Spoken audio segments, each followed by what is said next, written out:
সর্বপ্রথম কোনো ভূমিকা ছাড়াই আমি আলোচনায় চলে যাব। যেহেতু আমাকে বলা হয়েছিল রাত 8টা, এখন বাজে কয়টা? 11টা প্লাস। আমার নিজেরও এনার্জি শেষ, এখন আপনাদের দেখি বাড়ে। সুবহানাল্লাহ কোন। আপনাকে এনার্জি যদি আল্লাহ আমার ভিতরেও দেয় তাহলে আমাদেরটাও বাড়তো, তাই না? আলহামদুলিল্লাহ। প্রিয় ভাইরা আমার, আমরা সর্বপ্রথম আল্লাহর শুকরিয়া আদায় করছি সর্বোচ্চ শক্তি দিয়ে, হৃদয়ের সবটুকুন জড়তাকে বাহির করে দিয়ে ময়দানকে কাঁপিয়ে আল্লাহর প্রশংসা আদায় করছি। সবাই বলছে আলহামদুলিল্লাহ। আমরা প্রশংসা করছি কার? লাভ হইতো কার? আল্লাহর না? কিছু মানুষ কইছে আল্লাহর হইছে। আল্লাহর হইছে, লাভ কাদের? আমাদের। আপনি যখন এই দুনিয়ার কোনো মানুষের প্রশংসা করে দেন, লাভ কার? মানুষের। আপনার কোনো লাভ নাই। কিন্তু গোটা সৃষ্টি জগতের মধ্যে একজনই আছে, গোটা পৃথিবীর ভিতরে একজন রব আছে। যখনই আপনি তার প্রশংসা করবেন, আপনার আমার আমল নামাটাকে তিনি নেক দিয়ে ভরপুর করে দেয়। সুবহানাল্লাহ বলেন। এই জন্য প্রশংসা যদি করতেই হয়, একজনকে করতে হবে। তিনি কে? তাহলে সব সময় আমরা প্রশংসা করব কার? খাওয়ার সময় প্রশংসা চলবে কার?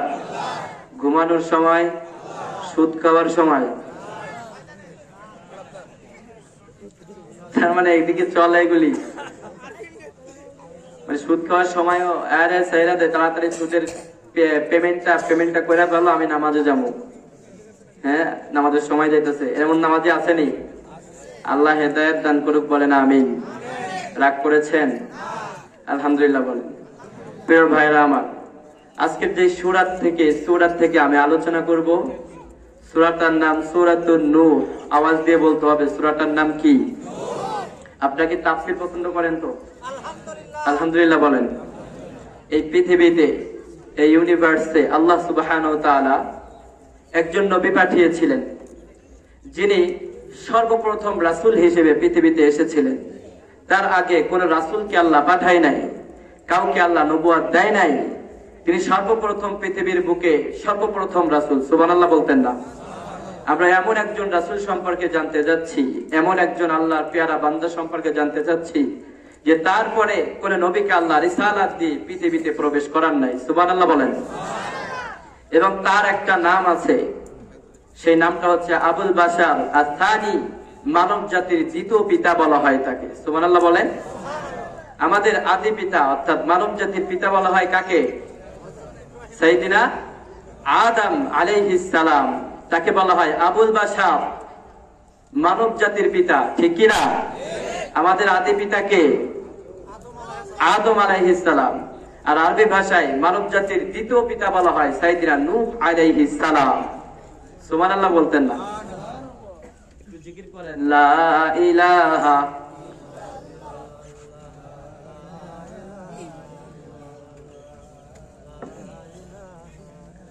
আলহামদুলিল্লাহ বলেন। আপনাকে রাগ করছেন নাকি? আপনাদেরকে একটু কফি চা ব্যবস্থা করতে হবে। একটু আলহামদুলিল্লাহ বলেন। নবীর নাম কি? সাইয়েদিনা নূহ আলাইহিস সালাম। এবং এই পৃথিবীতে সাইয়েদিনা নূহ আলাইহিস সালামের জন্য আল্লাহ তাআলা একটি কিতাব নাজিল করেছেন আমাদের উপরে, আমাদের নবীর উপরে। যে কিতাবটা পৃথিবীর সর্বশ্রেষ্ঠ কিতাব, কিতাবটার নাম কি? আল কোরআন। এই কোরআনের ভিতরে আল্লাহ সুবহানাহু ওয়া তাআলা সূরা সংখ্যা দিয়েছেন 114টা। আওয়াজ দিয়ে বলতে হবে মুসলমান, সূরা দিয়েছে কয়টা? 114টা। আর 114টার ভিতরে 71 নম্বর সূরা, যে সূরাটা আছে সেই সূরাটার নাম হচ্ছে সূরাতুন নূর। আওয়াজ দিয়ে বলেন না সুবহানাল্লাহ। সূরার নাম কি? নূর। এবং নবীর নামও কি? নূহ। সাইয়েদিনা নূহ আলাইহিস সালাতু ওয়াস সালাম এমন একজন নবী ছিলেন, আল্লাহ সুবহানাহু ওয়া তাআলা ওই নবীকে দিয়ে আমাদের নবীকে শিক্ষা দিয়েছেন। সুবহানাল্লাহ বলেন। আবার ওই নবীকে দিয়ে আল্লাহ আমাদেরকেও শিক্ষা দিয়েছেন। সুবহানাল্লাহ বলেন। তার মানে পৃথিবীর প্রথম নবী, আবার পৃথিবীর সর্বশ্রেষ্ঠ নবীকে আল্লাহ ওই নবীর জীবনী দিয়ে শিক্ষা দিয়েছে। সুবহানাল্লাহ বলেন। তাহলে ওই নবীর জীবনীটা আমাদের জন্য জানার দরকার আছে না নাই? কোরআনে আল্লাহ আমাদের জন্য যা দিয়েছেন তা গুরুত্বপূর্ণ, তাকে বাদ দিলে আপনি ঈমান নিয়ে বেঁচে থাকতে পারবেন না। অনেকেই বলে কোরআনের ভিতরে যে ঘটনা আছে, ঘটনা বললে অনেকে আবার অখুশি হয়ে যায়। কিন্তু ঘটনাটা যদি কোরআন থেকেই হয় তাহলে তো অখুশি হওয়ার কিচ্ছু নাই। আমরা তো কোরআন শুনতে এসেছি, ঠিক কি না? সূরাটার নাম কি? নূহ। দেখেন কত চমৎকার করে আল্লাহ সুবহানাহু ওয়া তাআলা সাইয়েদনা নূহ আলাইহিস সালাতু ওয়াস সালামের পুরো জীবনীটা কোরআনের ভিতরে কোট করে দিয়েছেন। সুবহানাল্লাহ বলেন। শুধু তাই নয়, সূরাতুন নূহের প্রথম আয়াত থেকে শুরু করে শেষ আয়াত অবধি আল্লাহ সুবহানাহু ওয়া তাআলা নূহ আলাইহিস সালাতু ওয়াস সালাম ছাড়া অন্য কাউকে নিয়ে আলোচনা করে নাই। সুবহানাল্লাহ। শুধু তাই নয়, এই কোরআনের ভিতরে 28টি সূরায় 81টি জায়গায় 81টি আয়াতে আল্লাহ সুবহানাহু ওয়া তাআলা সাইয়েদনা নূহ আলাইহিস সালাতু ওয়াস সালামকে নিয়ে আলোচনা করেছে। এত প্রভাবশালী বা এত সম্মানজনক একটা নবীর ব্যাপারে আমরা আজকে জানতে পারবো ইনশাআল্লাহ। তিনি পৃথিবীতে হায়াত পেয়েছিলেন 950 বছর। আমাদের কয় বছর? 100 বছর, 260, সর্বোচ্চ গেলে 70। এরপরে যেটা পায় এটা বোনাস, ঠিক কিনা? আলহামদুলিল্লাহ বলেন। যারা 70 প্লাস করেছেন তারা বলেন আলহামদুলিল্লাহ। আমাদেরকে বোনাস যে হায়াত এটা দিয়েছে কে? তুম্মা কাদা আজালা ওয়া আজালু মুসাম্মা ইনদাহ। আল্লাহ কোরআনের ভিতরে এক আয়াতে বলেছেন তুম্মা কাদা আজালা, তোমাদেরকে ছোট্ট একটা হায়াত এবং জীবন দিয়ে পৃথিবীতে পাঠিয়েছি। ওয়া আজালু মুসাম্মা ইনদাহ, তবে জেনে রাখো এই হায়াতটাই চিরস্থায়ী হায়াত নয়। এই হায়াতটা একদিন শেষ হয়ে যাবে। জীবনের একদিন শেষ আছে। পৃথিবীতে কেউ চিরস্থায়ী থাকতে পারে না। ফেরাউন থাকতে পারে নাই, নমরুদ আগে পূর্বে যারা ছিল এতারা কেউ পারে নাই। আমরা পারবো নাকি? পৃথিবীতে কেউ স্থায়ী হয় না, হোক না সে ফেরাউন কিংবা নমরুদ, কেউ ভাবে চিরকাল রয় না। আল্লাহু আকবার বলেন। কেউ কি চিরস্থায়ী থাকবো নাকি? আপনি থাকবেন না, আমি থাকবো না, আমরা কেউ থাকতে আসি নাই। এজন্য আল্লাহ বলছেন ওয়া আজালু মুসাম্মা ইনদাহ, ছোট্ট একটা হায়াত শেষে তোদেরকে আবার কান ধরে আমি আল্লাহর কাছে হাজির হতে হবে, ঠিক কি না? তবে দুনিয়ায় যারা দাপট দেখায়, ক্ষমতার পাহাড় দেখায়, ক্ষমতার পাওয়ার দেখে কোরআনের মাহফিল গুলোতে 144 ধারা জারি করে, ওদের কবরের ভিতরে 144 ধারা জারি করবে কে? পূর্বে যারা করেছিল এরা মরার সাথে সাথে 144 ধারা জারি করবে কে? সাইয়েদনা মুসা আলাইহিস সালাতু ওয়াস সালামের জামানায় ফেরাউন 144 ধারা জারি করেছিল, ঠিক কি না? সাইয়েদনা ইব্রাহিম আলাইহিস সালাতু ওয়াস সালামের জামানায় নমরুদ 144 ধারা জারি করেছিল, ঠিক কি না? মুহাম্মদ সাল্লাল্লাহু আলাইহি ওয়াসাল্লামের জামানায় আবু জাহেল উতবা সাহেব 144 ধারা জারি করেছিল, ঠিক কি না? আর এখন আবু জাহেল উতবা সাহেবা নাই, ফেরাউন নমরুদ নাই, কিন্তু ওদের বংশধররা আমাদের জামানায় আছে না? নয়। সময় শুধু পরিবর্তন হয়, একটার পর একটা বিদায় নেয়, পালায়, কিন্তু এদের অবস্থার কোনো পরিবর্তন হয় না।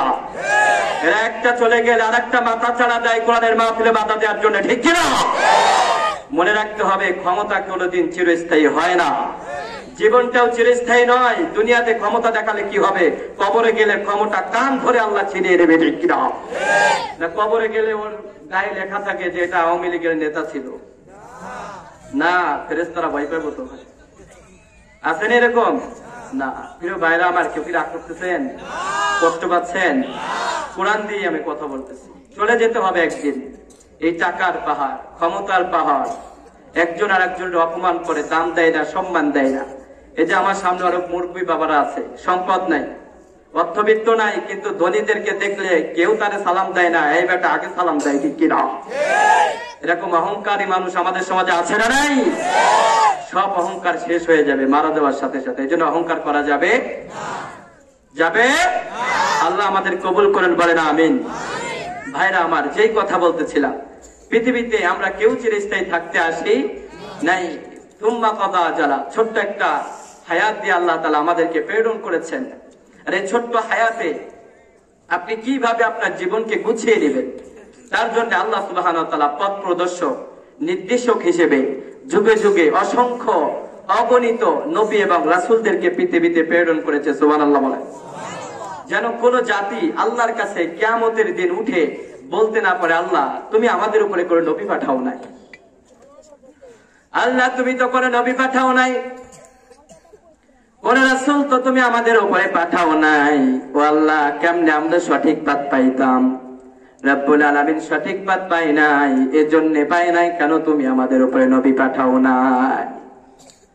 এজন্য আল্লাহ তাআলা কোরআনের ভিতরে জানিয়ে দিয়েছেন, প্রত্যেক জাতিকে যখনই প্রেরণ করেছি পথ নির্দেশক দেওয়ার জন্য, কিছু মানুষকেও সাথে তাদের পথ নির্দেশনা দেওয়ার জন্যই প্রেরণ করেছি। সুবহানাল্লাহ।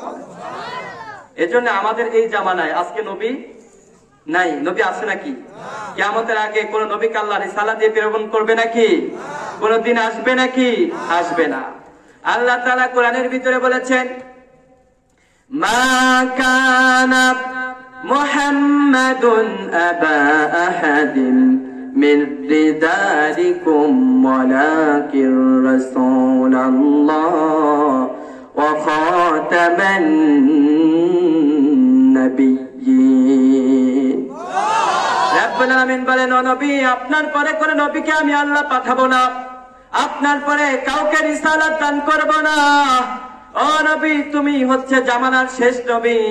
ও নবী, তুমি শুধু শেষ নবী না, তুমি রাহমাতুল লিল আলামিন। ওয়া মা আরসালনাকা ইল্লা রাহমাতাল লিল আলামিন। সুবহানাল্লাহ কইতেন না?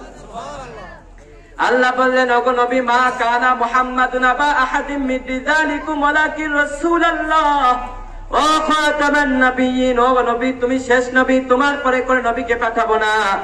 ও নবী, কিন্তু তোমার পরে নবী না আসলেও তোমার আনেওয়ালা উম্মত যারা থাকবে ওদের উপরে কিছু মানুষকে নবুয়তের দায়ভার আমি আল্লাহ এমনি স্বপ্নের ভিতরেও তাদেরকে এই বিষয়গুলো জানিয়ে দিব। মানুষদেরকে তোমরা কোরআনের দাওয়াত দাও। সুবহানাল্লাহ বলেন। এজন্য আলেমদের কাছে ওহী আছে না, কিন্তু ইলহাম আছে না নাই? সুবহানাল্লাহ বলেন।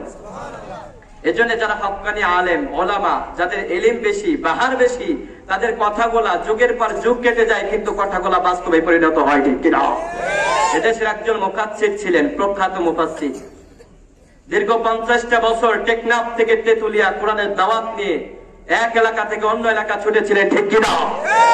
জিনার তকমা দিয়ে দুর্নীতিগ্রস্ত নেতা বলে তাকে চার দেওয়ালের মধ্যে আবদ্ধ করে রাখা হয়েছিল, ঠিক কিনা? কিন্তু মানুষের হৃদয় থেকে ওই মানুষের ভালোবাসা তো আর দূর করা যায় না, ঠিক কিনা বলেন? 50টা বছর কোরআন প্রচার করার পরে 13টা বছর বিভিন্ন ভাবে বুকুচুকু বুঝিয়ে বাংলাদেশের মানুষকে অশান্ত করার চেষ্টা করেছে। শুধু তাই নয়, ওরা বলেছে তারা নাকি সেই আমাদের মুফাসসির নাম কি, আল্লামা দেলোয়ার হোসেন সাঈদী, তাকে বলা হলো যে সে নাকি জিনাকার। নাউযুবিল্লাহ বলেন। আল্লাহ ওদের 14 গোষ্ঠীর জিনাকার বানিয়ে জমিন থেকে উৎখাত করেছে, ঠিক কিনা? সাইয়েদনা ইউসুফ আলাইহিস সালামকে যারা জিনার তুকমা দিয়েছিল প্রত্যেকটা নির্লজ্জভাবে বেইজ্জত হয়েছিল, ঠিক কিনা? আজকে যারা আমাদের আল্লামাকেও বেজিনার তুকমা দিয়েছে, ওদের 14 গোষ্ঠীর একজন আজকে জমিনে সম্মান নিয়ে বাঁচতে পারবে না, ঠিক কিনা? আগে একটা সংগঠন যে নারায়ে তাকবীরের স্লোগান দিলে তাদেরকে বলা হতো এরা বলে জামাত শিবির। আমরা তো বলি এরা জামাত শিবির না, এরা আল্লাহর জমিনে দিন প্রতিষ্ঠার এক একজন অতন্ত্র প্রহরী, ঠিক কিনা? এদের হাতেই বাংলার জমিনে দিন প্রতিষ্ঠার পথ সুগম করে দিবে কে? কিন্তু যারাই ক্ষমতায় আসুক, আমরা বলি কোরআন ছাড়া আমরা কিছু বুঝি না, ঠিক কিনা? আল্লামা সাঈদীকে বিভিন্ন ভাবে জেল জুলুম অত্যাচার করা হলো, ঠিক কিনা বলেন? তাকে জিনার তুকমা দেওয়া হলো, কিন্তু দিন শেষে ফলটা হলো কি? জিরো। কেউ তারে অসম্মান করে নাই, বরঞ্চ আমার তো মনে হয় জীবিত সাঈদীর চাইতে মৃত সাঈদী ওদের জন্য আরো বেশি ভয়ঙ্কর ছিল, ঠিক কিনা? ওরা জানতো যদি আল্লামা সাঈদীর জানাজা যদি ঢাকাতে হতো তাহলে বাংলাদেশে 24-এর গণ অভ্যুত্থান আরো আগেই হয়ে যেত, ঠিক কিনা? কোটি কোটি জনতার সমাগম হয়ে যেত, জানাজাতে মানুষের আবেগ অপ্লুত হয়ে মস্তক কেঁপে জালিমের পতনটা ঘনিয়ে আসতো, ঠিক কিনা? কিন্তু আল্লাহ তো তাদেরকে ক্ষমতায় বসায় নাই, ঠিক কিনা বলেন? ভাইরা আমার, মনে রাখতে হবে, মনে রাখতে হবে, আল্লাহ যা দিয়েছেন আল্লাহ নিজেই দিয়েছেন।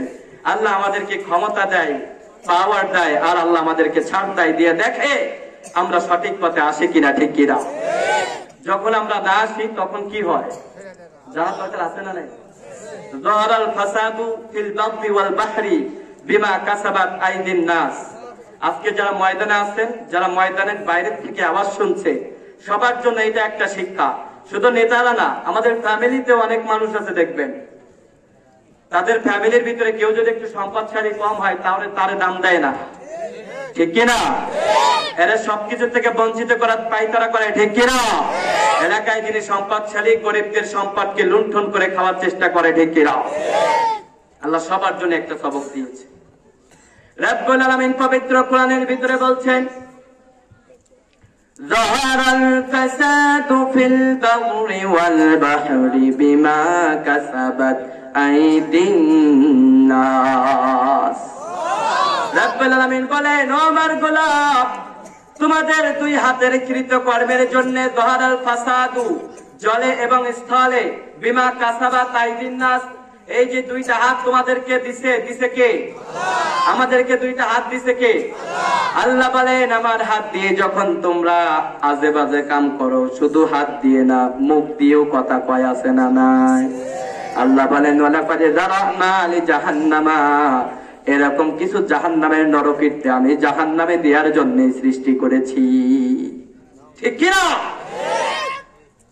ফিল বাহরি বিমা কাসাবাত আইদিন নাস, আল্লাহ বলেন ওরা দুই হাত দিয়ে জমিনের উপরে ফাসাদ করে। কি করে? ফাসাদ মানে বুঝেননি? ঝগড়াগুলোকে আপনাদের আঞ্চলিক ভাষায় কি বলেন? ফাসাদ না?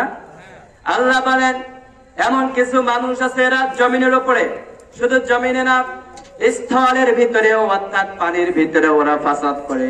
শুধু পানির ভিতরে আমরা মনে হয় এটা বুঝি না, কিন্তু এটা আপনি যদি, আপনার সন্তান যদি সায়েন্সে পড়ে, তারা বুঝবে জলের ভিতরে কেমনে ফাসাদ করে।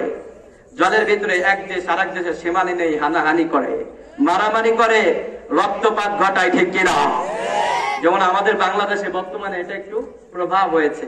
আপনাদের চাঁপাইনবাবগঞ্জ, এ তো বেশি দূরে না, প্রতিদিন এক একটা নিউজ দেখি চাঁপাইনবাবগঞ্জের অমুক বর্ডারে অমুক ঘটনা ঘটছে, অমুক বর্ডারে এই কিলাকিলি শুরু হয়েছে, বর্ডারের আশপাশে নদীগুলাতেও জেলেরা মাছ ধরতে পারে না, ঠিক কিনা? আল্লাহ বলেন তোমরা যখন জলে এবং স্থলে, জমিনের উপরেও তোমরা যখন ফাসাদ সৃষ্টি করো, এই ফাসাদটা যখন ভীষণ রকম আকার ধারণ করে, এই ফাসাদের কারণে তোদের উপরে আমি আল্লাহ এক একটা সময় এক এক রকম গজব নাজিল করি, ঠিক কিনা বলেন? তো যারা ক্ষমতা পাইছেন, টাকা পাইছেন, সম্মান পাইছেন, ভাইরা আমার মনে রাখবেন, আমি কিছু কথা বলে যাই, ছোট্ট করে কথা বলবো, বেশি কথা বলা যাবে না, ছোট কথা কিন্তু অর্থ থাকতে হবে বেশি, ঠিক কিনা? আল্লাহ আমাদেরকে বলার এবং বোঝার তৌফিক দান করুন, বলেন আমিন। আল্লাহ বলেন যখন তোমরা জলে এবং স্থলে দুই হাত দিয়ে এবং তোমরা ফিজিক্যালি যখন ফাসাদ সৃষ্টি করো, মতানৈক্য অনৈক্য সৃষ্টি করো, তখন এই জমিনের ভিতরে তোমাদের জন্য, তোমাদের কৃতকর্মের জন্য আমি আল্লাহ গজব নাজিল করি। আর এই গজবটা তোদেরকে ধ্বংস করার জন্য না, যদি ধ্বংস করার জন্যই হতো তাহলে এই পৃথিবীতে ৬টি জাতিকে আল্লাহ ধ্বংস করে দিয়েছিলেন। কখনো কি কোরআন খুলে পড়েছেন? কখনো কি দেখেছেন কয়টা জাতিকে আল্লাহ ধ্বংস করেছেন? জানেন না। ৬টা জাতিকে আল্লাহ সমূলে, তাদের কোন অস্তিত্ব, তাদের কোন ঘর বাড়ির অস্তিত্ব আল্লাহ পৃথিবীতে রাখে নাই। এই যে আজকে সাইয়েদনা নূহ আলাইহিস সালামের বিষয়ে কথা বলছি, এই নূহ নবীর কওমকে আল্লাহ এমন ভাবে ধ্বংস করলেন, আজও ইতিহাসবিদরা এই জায়গাগুলা পরীক্ষা নিরীক্ষা করে দেখে যে এখানে মনে হয় না কোনো জাতি বসবাস করছিল। অনেকে ইউটিউবে সার্চ দিয়ে দেখবেন যুবক ভাইরা, নূহ নবীর নৌকার একটা চিহ্ন পাইছে শ্রীলঙ্কাতে, নদীর কিনারে বিশাল এক নৌকার চিহ্ন। আল্লাহ ভালো জানে এটা সে সাইয়েদনা নূহ আলাইহিস সালামের নৌকা কিনা, কিন্তু যাই হোক এটা সত্য হতে পারে, ঠিক কিনা? আল্লাহ বলেন এই যে ধ্বংসপ্রাপ্ত জাতির থেকে তোমাদের জন্য একটা শিক্ষা আছে। তোমরা যারা ক্ষমতা, পাওয়ার আর টাকার পাওয়ার কারণে এইগুলা সবকিছুর অপব্যবহার করো, তোমাদের জন্য একটাই শিক্ষা হলো, এগুলা কখনো চিরস্থায়ী না। আর তোমাদের কাজের কারণে তোমাদের উপরে কখনো কখনো আমি আল্লাহ গজব নাজিল করি, ঠিক কিনা বলে? কষ্ট পাইতেছে? আরে খারাপ লাগতেছে মনে হয়? তাকবীর দেন, লিল্লাহি তাকবীর। রব্বুল আলামিন বলেন কেমনে ফাসাদ সৃষ্টি করে একটু জানার দরকার আছে না নাই? করোনার আগে, করোনার সময় আমাদের বাংলাদেশে তো এত করোনার প্রভাব বাড়ার কথা না, অথচ আমাদের কিছু মাথা মোটা নেতারা এরা কইলো আমরা তো করোনার চাইতে বেশি শক্তিশালী, ঠিক নেই? আপনাদের আশেপাশে একটা জেলা আছে না, নাম কি দেখি বুঝেন নাকি আপনারা? বুদ্ধিমানদের জন্য তো ইশারা যথেষ্ট। পাবনা, আরে নাম কি? জোরে কইতেন না, ও জোরে কন, নাম কি? এইগুলারে পাপনা নিয়ে ভর্তি করানো উচিত ছিল, ঠিক কিনা বলেন? আল্লাহ গজব গুলা দীর্ঘ করতো না, ঠিক কিনা? আল্লাহ বলেন তোমাদের কৃতকর্মের কারণে কখনো কখনো গজব পুরাপুরি না দিলেও আমি আল্লাহ সতর্ক করার জন্য কিছু কিছু সাইড ইফেক্ট দান করি। আর যদি গজব নাজিল করতেই হতো, আমার মনে হয় না পৃথিবীতে কোনো মানুষ আর বেঁচে থাকতো, ঠিক কিনা? কেননা গজব যখন আসে শুধুমাত্র নাস্তিক গুলার উপরে আসে না, মুমিনদের উপরে আল্লাহ গজব পাঠায়, ঠিক কিনা? সাইয়েদনা নূহ আলাইহিস সালামের, সাইয়েদনা মুসা আলাইহিস সালামের একটা স্টোরি আছে, আমি ওদিকে যাচ্ছি না। আপনারা সাইয়েদনা নূহ আলাইহিস সালাম, সাইয়েদনা মুসা আলাইহিস সালামের একটা স্টোরি আছে। উনি বলছিলেন যে আল্লাহ আপনি যখন গজব দেন তো সবগুলারে কেন ধ্বংস করেন? যেগুলো আকাম কুকাম করে ওইগুলারে না ধ্বংস করতেন। মুসা আলাইহিস সালামকে আল্লাহ বললেন তুমি গাছের নিচে দাঁড়াও। গাছের নিচে দাঁড়ালেন, পায়ের নিচ থেকে পিঁপড়ায় কামড়াতে শুরু করলো। সাইয়েদনা মুসা আলাইহিস সালাম নরম ছিলেন না গরম ছিলেন? সাইয়েদনা মুসা আলাইহিস সালাম সহ্য করতে পারলেন না, এমন পাড়া দিলেন ওখানে যত করে পিঁপড়া ছিল সব গয়টার বাসাগুলো শেষ, পিঁপড়াও মইরা শেষ। সাইয়েদনা মুসা আলাইহিস সালামকে আল্লাহ ডাক দিলেন, আরে মুসা তুমি এটা কি করলা? মুসা আলাইহিস সালাম কয় আল্লাহ আপনার সাথে আপনি সরাসরি কথা বলার স্পেস করে দিয়েছেন আপনি আমার, সুবহানাল্লাহ বলেন। সাইয়েদনা মুসা আলাইহিস সালাম বলে আল্লাহ আমারে কামড়াইছে একটা, কিন্তু মারলাম তো সব কয়টারে। আল্লাহ রাগ যখন উঠে আমি আর সহ্য করতে পারি না। আল্লাহ বললেন ও মুসা জমিনে যখন কেউ ফাসাদ সৃষ্টি করে শুধুমাত্র ভালো ডারে বাদ দিয়ে খারাপ ডারে আমি পাকড়াও করি না, ভালো ডারে সুলতান ওইখানে উপড়ে দিই, ঠিক কিনা? এই জন্য গজবের কাজ আমাদের করা যাবে না। একটা গজব আমাদের উপরে ছিল, এখন আলহামদুলিল্লাহ যে দুইটা দল আছে আমরা তাদের জন্য দোয়া করি তারা যেন সবাই ইসলামের দিকে ধাবিত হয়। আমিন বলেন, আমিন বলেন। কারণ তারা আমাদের পথ প্রদর্শক, তারা আমাদের নেতা, তারা আমাদের অভিভাবক, ঠিক কিনা? কিন্তু মুমিনদের অভিভাবক কে? কথা কন না কা? আরে আওয়াজ দিয়ে বলেন না কে? তাহলে আমাদের যারা মাথার উপরে তাজ, যারা আমাদের নেতা, ওনাদেরও অভিভাবক কে? এখন অভিভাবকের পথ হারা যারা হয় এরা কি সঠিক পথ প্রাপ্ত হয় না বঞ্চিত হইতো? আল্লাহ বলেন আল্লাহু ওয়ালিয়ুল্লাযিনা আমানু ইখরিজুহুম মিনাজ-যুলুমাতি ইলান-নূর। আল্লাহু আকবার বলেন। আগে তো বিভিন্ন দিন তারা আইসা মাহফিলে বাধা দিত, এখন তো আলহামদুলিল্লাহ যেই দলের আসুক না কেন বাধা তারা দেয় না, উৎসাহ দেওয়ার চেষ্টা করে, ঠিক কিনা? কিন্তু কেউ যদি বাধা দেওয়ার চেষ্টা করে এগুলারে আমাদেরকে চিনে রাখতে হবে, ঠিক কিনা? ভাইরা আমার মনে রাখতে হবে আল্লাহ রাব্বুল আলামিন বলেন যারা মুমিন হবে তাদের অভিভাবক আমি আল্লাহ। আর আপনার ফ্যামিলিতে সন্তানের জন্য অভিভাবক হচ্ছে পিতা, স্কুলের টিচাররা হচ্ছে তার ছাত্রের জন্য অভিভাবক। এখন সন্তান যদি পিতার কথা না মানে এটা ভালো হয় না খারাপ হয়? দেখি শুধু খারাপ না, জনমের খারাপ। এলাকার ভিতরে ভালো কাজগুলো করে বেশি না আকাম কুকাম? আকাম কুকামে বেশি থাকে না, কারণ সে কি হয়েছে, রশি ছিঁড়ে গেছে, তার যে নির্দিষ্ট একটা স্পেস ছিল সেটাকে সে অতিক্রম করেছে, ঠিক কিনা? আল্লাহ বলেন তোদের অভিভাবক হচ্ছে কে? কথা হয় না এই আওয়াজ, আমি আওয়াজ কথা বলতাম না রে, শেষ করে দিতাম নি। আমাদের অভিভাবক কে? আওয়াজ দিয়ে বলেন না কে? আল্লাহ বলেন তোমাদের অভিভাবক যদি আমি আল্লাহ হই জেনে রাখো আল্লাহু ওয়ালিয়ুল্লাযিনা আমানু, আমি আল্লাহ আসমান থেকেও নিজেও ঘোষণা করে দিলাম মুমিনদের জন্য অভিভাবক হিসেবে আমি আল্লাহ একাই যথেষ্ট। ইখরিজুহুম মিনাজ-যুলুমাতি ইলান-নূর। আর আমার ওই বান্দাদের জন্য যখনই অভিভাবক হিসেবে আমি আল্লাহ নিজেই কবুল করে নিই, তাদের জন্য পথ আর ডিরেকশন দেওয়ার জন্য দুনিয়ার কোন মানুষের মন মাতানো, মনে লেখা কোন সংবিধানকে লিপিবদ্ধ করার প্রয়োজন নাই। যেহেতু আমি আল্লাহ তোমার লিডার হয়ে গেছি, আমি আল্লাহ যেহেতু তোমার নেতা হয়ে গেছি, আমি আল্লাহ যেহেতু তোমার অভিভাবক হয়ে গেছি, এখন আমি আল্লাহ ডিরেকশন অনুযায়ী তোমার সবকিছু সাজাতে হবে। আর আসতে কোন সুবহানাল্লাহ।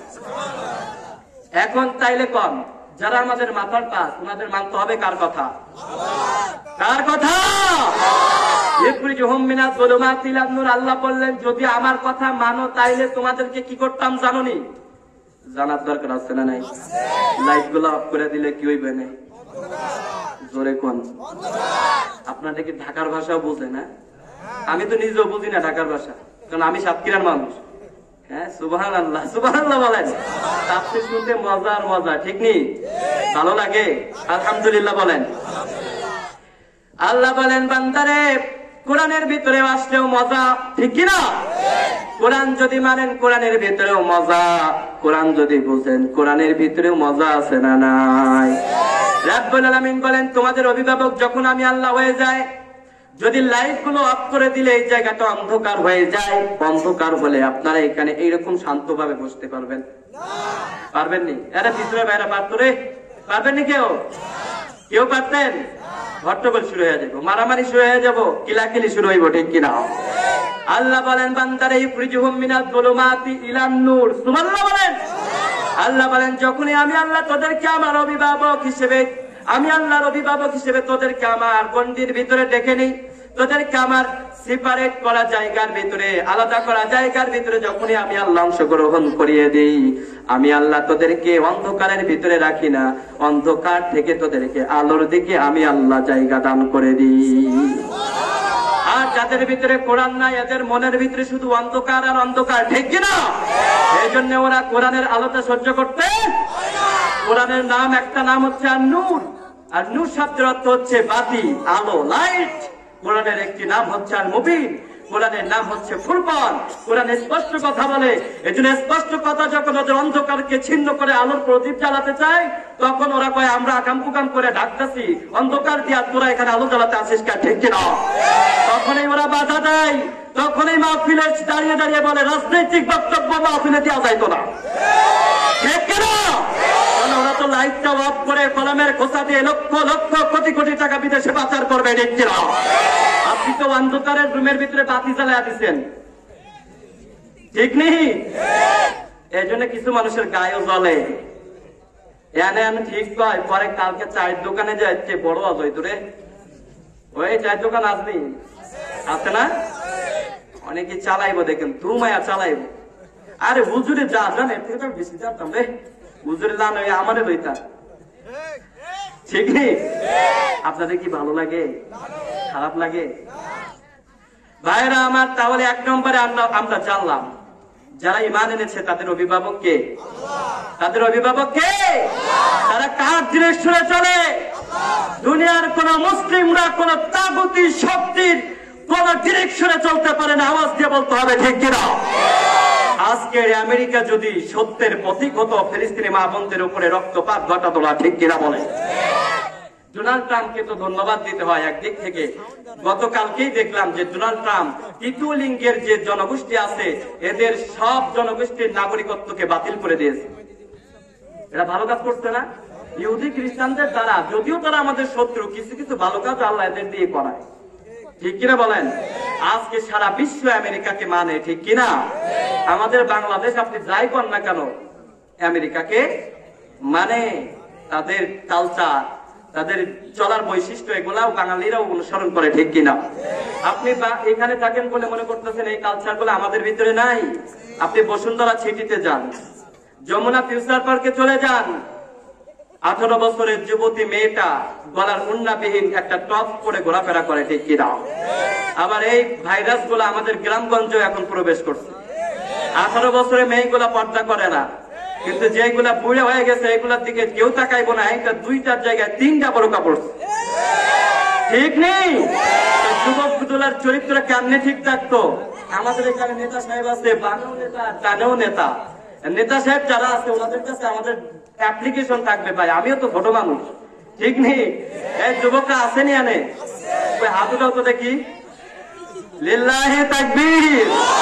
কি এতটা কি সব আবি একটা, মানে বিয়া করে না, এখনো করে নাই?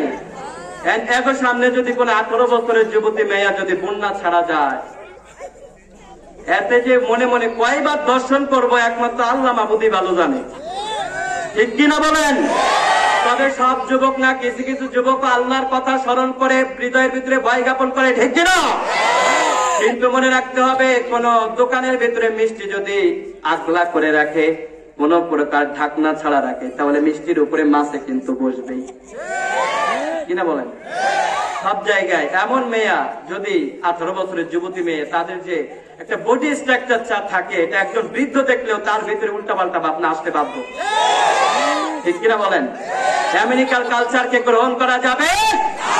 আমাদের কালচার হবে সাইয়েদনা আয়েশা রাদিয়াল্লাহু তাআলা আনহা। ঠিক কিনা? আমাদের কালচার হবে নবীদের স্ত্রীরা। ঠিক কিনা? আমাদের কালচার হবে নবীদের সন্তানরা। ঠিক কিনা? তাগুতি শক্তির কোন বৈশিষ্ট্য কালচারকে আমাদের সমাজের ভিতরে বাস্তবায়ন করতে দেওয়া যাবে না। যারা প্লাস হয়ে গেছে 50 বছর, এগুলোরে বলবেন তোমার পর্দা করার কোনো প্রয়োজন নাই। 18 বছর যেটা হয়েছে এটার আগে 2টা বোরকা পরো। ঠিক কিনা বলেন?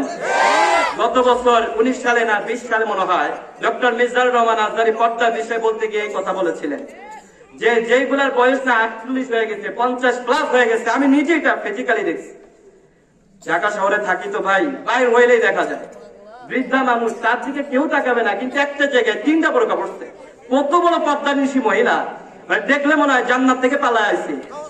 অথচ এর সাথে যেটা 22 বছর 23 বছর, হ্যাঁ নিজের পুতের বউ, হ্যাঁ তারে মানে জামাটা না পড়লেও আরো বড্ড খুশি হয়। ঠিক কিনা বলেন? আমি বলি যাদের মোহে যে সমস্ত পুরুষরা, আচ্ছা আপনাকে রাগ করতেছেন নাকি? মনে কষ্ট নিতেছেন? ভাইরা আমার, মনে কষ্ট নিয়ে না। আমি তো বলি যারা বীর পুরুষ, সিংহ পুরুষ যারা, তারা তাদের নিজেদের সম্পদকে উন্মুক্ত করে কোন পরপুরুষের চোখের জেলার থেকে তার নিজের জান অর্থাৎ কলিজা, তার স্ত্রীকে হেফাজত করার চেষ্টা করে। ঠিক কিনা? যারা একজন সৎ বাবা, সে কখনো চায় না তার মেয়েটা বেউন্না বেপর্দা হয়ে একটা পরপুরুষ একটা ছেলের সামনে যায়। ঠিক কিনা? এত ঠিক ঠিক করেন না। এনে অনেক ভাইরা আছে, অনেক মা বাবা আছে, হাজার মেয়েটা কালকে সকালে স্কুলে যায় উন্না ছাড়া। ঠিক কিনা বলেন? শুধু এনে অনেকে আছে কিন্তু মনে মনে ঠিক করতেছে যে এই হেয়ার মেয়েটা যায়, কিন্তু যে জোরে ঠিক কর। হ্যাঁ, অথচ এর যে বোন আছে, এটা যে বেপর্দা হয়ে স্কুলে যায়, এর থেকে কোনো খবরই নাই। ঠিক কিনা বলেন? আগে নিজের ঘরটাকে সংশোধন করা উচিত। ঠিক কিনা? আমরা যদি ঠিক হয়ে যাই, পুরো বাংলাদেশ ঠিক হয়ে যাবে। ঠিক কিনা বলেন? কালকে সকালে যখন আপনার বোনটা, আপনার মেয়েটা যখন স্কুলে যাবে, বলবেন মা এতদিন তো উল্টা পাল্টা করতো অনেক জানি, কিন্তু তুমি যে আকাম কুকাম করো এই গুনার ভাগ কিন্তু আমি আল্লাহ নিতাম না। ভাইরা আমার, একটু মজা পাইছেন মনে হয় এগুলা বইলা না? যুবকরা মজা পাইছো না? এবার তোমাদের একটু বাস দেওয়া উচিত। তোমরা যে আকাম কুকাম গুলা করো, কিয়ামতের দিন যখন আল্লাহ ডাক দিবে, ভাইরা আমার মনের কথা, আমি একবারে ইমোশনাল হয়ে যায় কথাগুলো বলতে গেলে। আল্লাহ বলছেন ইয়াউমা ইয়াফিরুল মারউ মিন আখিহি ওয়া উম্মিহি ওয়া আবি ওয়া সাহিবাতিহি ওয়া বানি। আল্লাহু আকবার বলেন। কিয়ামত যেদিন কায়েম হয়ে যাবে ভাই, ওই দিন আপনার কলিজার টুকরা সন্তানটা আপনাকে মায়ের পরিচয় দিবে না। আপনার বিরুদ্ধে সে আল্লাহর দরবারে মামলা দিবে। আল্লাহ, আমার মা আমারে পর্দার কথা বলে নাই, আল্লাহ আমি কেন জাহান্নামে যাব, আমার মারেও তুমি আমার সাথে জাহান্নামে পাঠাও। ফজরের সময় হয়ে যায় তো আল্লাহ, আমার বাপ বলতো ওদের এটা ডাক, পুতিরে ডাক, নামাজে পাঠা। আর আমার মা কইতো না, এই পুতে এত রাত জেগে ঘুমাইছে, আরো ডাকলে তো এত শরীরটা খারাপ হইতো রে, ডাকতাম না একটু ঘুমাক। আছে না এমন? এই মা গুলারেও কিয়ামতের দিন জাহান্নামে পাঠাবে কে? সন্তান বললে আল্লাহ আমি একা জাহান্নামে যাইতাম না, আমার মা আমাকে জাহান্নামে পাঠাইছে। আল্লাহ আমি যদি জাহান্নামে যেতেই হয় আমার মার আগে পাঠাও। আল্লাহ আমার বাবা আমাকে হক কথা বলতো না, কোরআনের কথা বলতো না, আল্লাহ আমি কেন জাহান্নামে যাবো, আমার বাবারে পাঠাও, বাবারে আগে পাঠাও। সেদিন উপর করে এই পা গুলা উপরের ভিতরে শিকল দিয়ে বেঁধে ফেলা হবে। জাহান্নামটা আপনাকে দেখে গড়গড় করে সিংহের মতো গর্জন দিতে থাকবে। ও ভাইরা আমার, সুন্দরবন কেউ দেখেছেন নাকি? সুন্দরবনের কাছাকাছি যখন যাবেন দেখবেন হৃদয়ের ভিতরে একটা ভয় প্রকম্পিত হতে থাকে, কখন না জানি বাঘ এসে আমাদের উপরে হামলা করে। কিয়ামতের ময়দান যেদিন কায়েম হবে, জাহান্নামীদেরকে দেখে দেখে জাহান্নামটা এরকম গড়গড় ভয়ঙ্কর আওয়াজ ছাড়তে থাকবে, যার কারণে এই আওয়াজটা শুনে জাহান্নামীদের অর্ধেক যেন ওখানে শেষ হয়ে যাবে। আল্লাহু আকবার বলেন।